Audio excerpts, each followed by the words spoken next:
Hello, this is Mr. Bacon Bits, and welcome back to Zelda Tears of the Kingdom. This video talks about and shows where all the overworld bosses can be found. The purpose being, they either offer great parts and weapons, or you get monster medals for hunting them all. I'll show a map of where they can be found, as well as a sample of how to fight them. I'm not showing the dungeon boss refights in the depths, because I already covered them in the 100% video, and it's incredibly easy to spot where they are just based on the map. So, first off, the monsters that don't have medals attached to them. Lynels. Still one of the toughest boss enemies in the game, still not considered bosses. Weird. Well, Lynels essentially are bosses you'll really need to master parries and or perfect dodges in order to do a lot of damage. Shooting their faces with an arrow will stun them, allowing you to mount and attack while on their backs. With this method, you use no durability on your weapons, so a really neat way to make a Lynel killer weapon is to utilize this technique with a weapon that buffs its attack when near breaking. Defeat something like a silver Lynel for its horn, and you can have a monstrous weapon. Lynels are found both on the surface and the depths. Just beware of the depths ones, because a lot of them have rock armor, which means you'll need to use explosives or hammer-style weapons to get rid of their armor before you can even damage them.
The other monster is Gloomspawn. There are many instances where you may run into a sudden puddle of gloom with creepy hands coming out of it. The best method to defeat all the hands is with bomb arrows, and after they're gone, a Phantom Ganon spawns, wielding either a unique club, a unique sword, or a unique spear. Defeat it, and you can gain that weapon as well as a unique bow. These weapons are really powerful even without fusing something to them, but they cause gloom damage to yourself if used. They're really dangerous if used in the depths, of course. You can also just bypass the gloom damage by fusing them to regular weapons. As far as the spawn locations, there are some where there are multiple icons in the same general area, and my best guess on these is that those are multiple possible locations for a single spawn, because some of them I haven't gotten to work during testing.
Now for the monster metal stuff. First is Hinox. Tons of them scattered around the surface and depths. Objective is to just attack them. The eye is very sensitive, so you can shoot it to stun them for a bit. With Stalnox, this is actually required in order to defeat them, as shooting their eye when they're at low health makes their eye fall out. Ew. I'll attack it before the Stalnox picks its eye back up.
Next, Stone Talus. These are rock monsters with an ore jutting out as its weak point, and are found on the surface and depths. Hammer-type weapons are recommended as they do extra damage to these, and in fact drop Talus hearts so you can make even more hammer weapons. These are weird because they can either be extremely easy or really annoying, depending on where that ore is placed on their bodies. Either way, they come in many different types. The Battle Talus is a mini enemy base on top of a stone talus, and there's also Frost and Igneous Taluses. Use fire or ice and water respectively to make them safe to climb onto first.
Molduga are next, and this is probably the first monster medal you'd get, because there's only 4 of them, and they're all in the desert. They can really wreck you if you don't know how to deal with them, though, so the best way to do it is to find a solid spot that's not on sand nearby, and throw something to lure the Molduga. Once it jumps out, use a bomb arrow, and then go strike its belly for the best damage. Rinse and repeat. Yeah.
Next are flux constructs. They're found in the sky and in the depths. No matter what level you fight them, they basically have the same attack patterns, so my preferred best method is to just ultra hand their pieces off until you get to the heart. The spiky cores that drop from them can be used to make hammer weapons.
Next, frogs. They're found exclusively in the depths and have an impenetrable skin, with the only vulnerable spots being the oars on its back and the very small eye.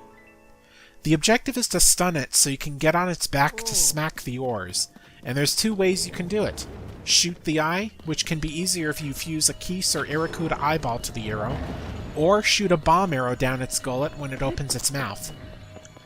Either way, stun it and smack the oars, as I said.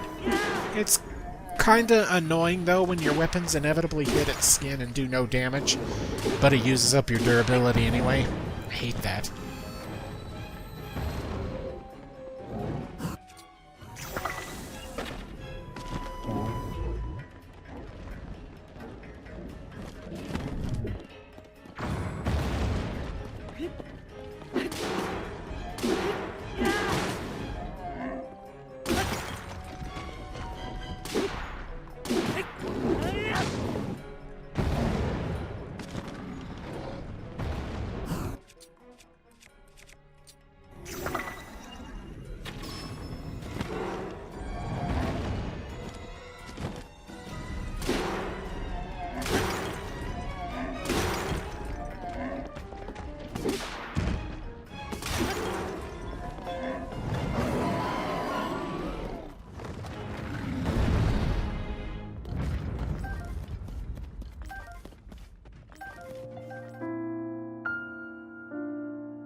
The final boss type, and fittingly the hardest unless you have the resources to deal with them, are the three-headed Gleeoks.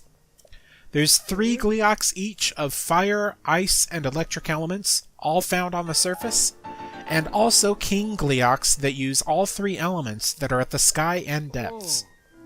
The ones at the sky are usually on faraway, hard-to-reach islands that may require the use of your own flying machine. As far as the surface map is concerned, there is one Flame Gleeok positioned just south of the Elden Mountains that isn't sitting on the ground like the others, but is rather flying pretty high up above the marker, so look around the sky for that one. Now as for how to best defeat them, I usually get a multi-shot bow from a Lionel first, and then use Keese or Aracuda eyeballs on my arrows to hit their heads. All 3 heads must be downed before the body falls, becoming primed for attack. At low health, these Gleeoks do a desperation attack by flying really high up, and it's your job to find a way up there to shoot down the Gleeok. The attack done and method used is a bit different for each element, so I'll show those off, but King Gleeoks use all 3 attacks combined, making it really damned annoying to get up to them. So I recommend for the King Gleeoks to shoot them down before they get too high up. With that, I think that's the end of the video. This has been Mr. Bacon Bits with Zelda Tears of the Kingdom. Stay safe, happy, and healthy, and I will see you guys on the next video. Bye-bye!